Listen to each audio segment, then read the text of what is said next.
Welcome to daily blog. আজকের blog হচ্ছে blog 147, অর্থাৎ 147 নম্বর ভিডিও, 147 নম্বর দিন, 147 নম্বর ব্লগ। আজকের তারিখ হচ্ছে 23শে এপ্রিল 2025, আর আজকের দিন হচ্ছে বুধবার, আর এখন টাইম হচ্ছে 11টা 20। যাই হোক, আজকে সকালে উঠেছি মোটামুটি 9টা নাগাদ। উঠে প্রতিদিনের মতো মুখ হাত পা ধুয়ে সকালে দেখলাম ব্রেকফাস্টের ব্যাপার একটা ছিল, কেন মা সকাল থেকে একটু ব্যস্ত ছিল। আমি উঠতে যেহেতু দেরি হয়েছে, কথাবার্তা বলতে বলতে আমার একটা দেরি হয়েছে, 10টা প্রায় বাজতে গেছিলো। তা আমি সকালে ডিম টোস্ট করলাম। করার পরে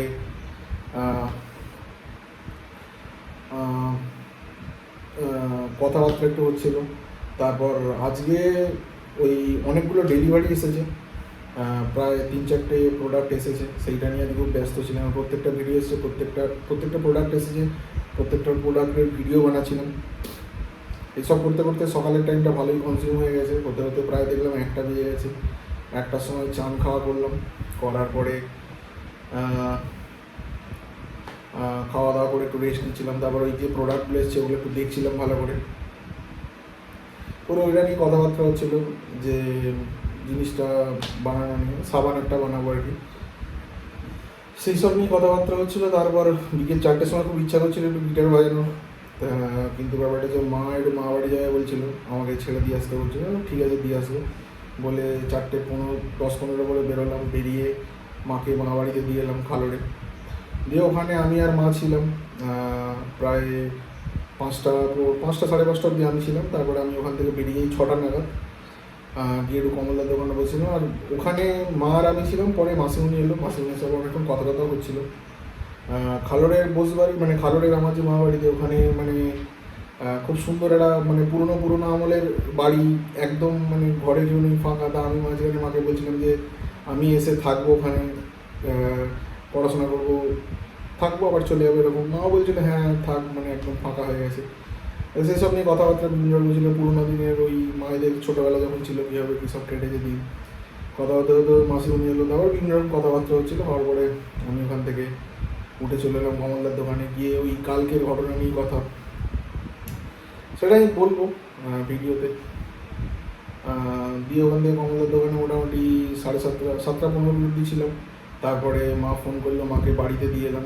দিয়ে এসে একটু চা ফা খেলাম, আর মুড়ি এনেছিলাম, একটু মুড়িটা খাবো বলে দোকানে। সেই সময় মা ফোন করলো, একদম মুড়ি নিয়ে বাড়িতে চলে এসে সে খাওয়া দাওয়া করে বাগানে গেলাম রাজেশের দোকানে। ওখানে গিয়ে কথা টথা হচ্ছিলো। আজকে রাজেশ একটু আসতে দেরি হয়েছে, বিপ্লবদা চলে এসেছিলো, দিয়ে কথা হচ্ছিলো। রসুন আগে এসেছিলো। তারপর ওখান থেকে বেরিয়ে চায়ের দোকানে এলাম। চায়ের দোকানে গিয়ে বিভিন্ন বিষয়ে কথা হচ্ছিলো। এবার কথা হতে হতে মোটামুটি ওখানে প্রায় 9:45 বেজে যায়। ওখান থেকে তারপর বেরোলাম। ওখান থেকে গিয়ে বাড়িতে এলাম। এসে বোনের কয়েকটা কাজ করছিলাম। হ্যাঁ, দুপুরবেলা বোনের একটা প্রজেক্টের কী বলবো, ফ্রন্ট পেজটা বানিয়ে দিলাম। দেখছিলাম ও বানাচ্ছিল, একটু কাঁচা কাজ হচ্ছিলো বলে করে দিই। তো এসে দেখলাম ও টোটাল প্রিন্ট আউট করে প্রজেক্টটা করে দিয়েছে। বেশ খাসা লাগছে, মানে একটু ম্যাচিওর লাগছে আর কি। মানে প্রজেক্টের প্রচুর মানে ফ্রন্ট পেজ আমি বানিয়েছি, তারপর থাম্বনেলও বানাই। এবার মোটামুটি একটু ওই সব নিয়ে কাজ করি, এক্সপিরিয়েন্স আছে। দিয়ে ওইসব করতে করতে তারপরে কথা বলতে বলতে খাওয়া দাওয়া করলাম। মা আজ রাত্রিবেলা ওই এঁচোড়ের তরকারি করেছিল, ওটা দিয়ে খেলাম। ডাল ছিল, আর সকালে ছিল ওই কালকের মাংসের ঝোল ছিল, ওটা দিয়েই ভাত খেয়েছি, আর ডিম সেদ্ধ ছিল। মানে এবার যেটা মেন বক্তব্য, যে কালকের ঘটনাটা যত টাইমটা বাড়ছে আস্তে আস্তে জিনিসটা আরও খুলছে। আমাদের 3জন বাঙালি হিন্দু ওখানে গিয়ে শহীদ হয়ে গেছে। মানে ধর্মটাকে সিলেকশান করে তারপর ওরা মেরেছে, জঙ্গি আতঙ্ক, যেটা মানে জঙ্গি হামলায়। যেটা আমি শুনলাম লাস্ট অবধি, আমাদের প্রধানমন্ত্রী যেটা করেছেন, যে পাকিস্তানের সঙ্গে সমস্ত কিছু সম্পর্ক মানে যত সমস্ত ব্যাপার ছিল সেগুলো সব ডিসকন্টিনিউ করে দিয়েছেন, যেটা অ্যাকচুয়ালি করা উচিত, প্রথম দিকেই করা উচিত। এখন করেছেন, করতে মানে করাই একদম পারফেক্ট 100% উচিত। সিন্ধু ওদের প্রজেক্টটা বন্ধ করে দিয়েছে, আর 48 ঘন্টার সময় দিয়েছে যারা পাকিস্তানের এখানে আছে তাদেরকে চলে যাওয়ার জন্য। আর সমস্ত রকম প্রজেক্ট যেগুলো চলছিল সমস্ত কিছু বন্ধ করে দিয়েছে, বাণিজ্যের আদান প্রদানের সমস্ত কিছু বন্ধ করে দিয়েছে।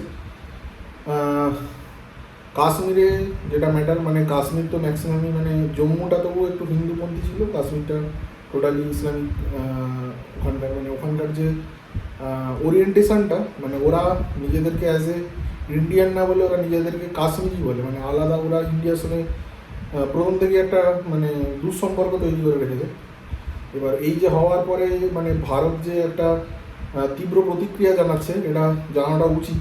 আর ওদেরও এটা বোঝা উচিত যে মানে জিনিসটা ওরা কী ঘটিয়েছে আর কি। মানে একটা সীমা থাকে, সেই সীমাটা যখন লঙ্ঘন করে যায় তখন বোঝা উচিত যে ওদের মানে ওরা কী করেছে।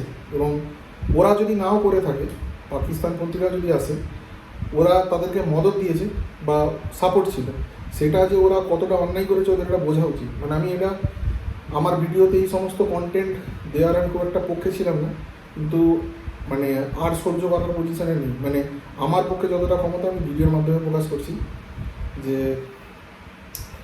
জিনিসটা মোটেই ওরা ভালো কাজ করে না। তীব্র প্রতিক্রিয়া অবশ্যই হবে, অবশ্যম্ভাবী এটা। মানে ভারত মুখ বুঝে সহ্য করবে না। ক্ষতি তোমরা যখন করেছো তোমাদেরও হবে। যাই হোক, আর কিছু বলছি না, যতটুকু আমার ভাষা আমি বললাম। ভিডিওটা আজকের মতো এখানে শেষ করছি, দেখা হচ্ছে নতুন ভিডিওতে কালকে। আজকে সত্যি আমার মুড খুব খারাপ। রাত্রিবেলা এসে যখন খবরগুলো দেখছি যে একটা ছোটো বাচ্চা, তার বাবাটা মারা গেছে, ওখানে ওদের মুসলিমদের যে রিচুয়াল সেইগুলো না করতে, যারা যারা করতে পেরেছে, একজন দুজন মেবি হয়তো করতে পেরেছে, প্রাণের ভয় তারা বেঁচে গেছে, বাকিদেরকে ওরা অন স্পট গুলি চালিয়ে দিয়েছে মাথায় বন্দুক ঠেকিয়ে। মানে আমিও ভাবিনি যে আমি এরকমভাবে মুখ খুলে বলবো, কিন্তু মানে আর সহ্য করার পজিশানে নেই, এবার ঘুরে দাঁড়াতেই হবে। ঠিক আছে, আর বেশি বলবো না, এক্সাইটেড হয়ে গেছি প্রচণ্ড। আজকের মতো ভিডিওটা এখানেই শেষ করলাম, দেখা হচ্ছে নতুন ভিডিওতে। শুভরাত্রি, ধন্যবাদ। তবে ডেটটা অবশ্যই মনে রাখবে, কালকের ডেট অর্থাৎ 22শে এপ্রিল। এই ডেটটা কোনোদিন ভুলবো না ইতিহাসে। 27-28 জন ভারতীয় শহীদ হয়েছে কাশ্মীরে, এটা কোনোদিন ভোলা হবে না। পুলওয়ামার পরে যদি নৃশংস ঘটনা একটা মনে থাকে, এই ডেটটা অবশ্যই মনে থাকবে। এর ফল ওরা পাবে শিওর। ঠিক আছে, ধন্যবাদ। আজকের মতো ভিডিওটা এখানে শেষ করলাম। শুভরাত্রি।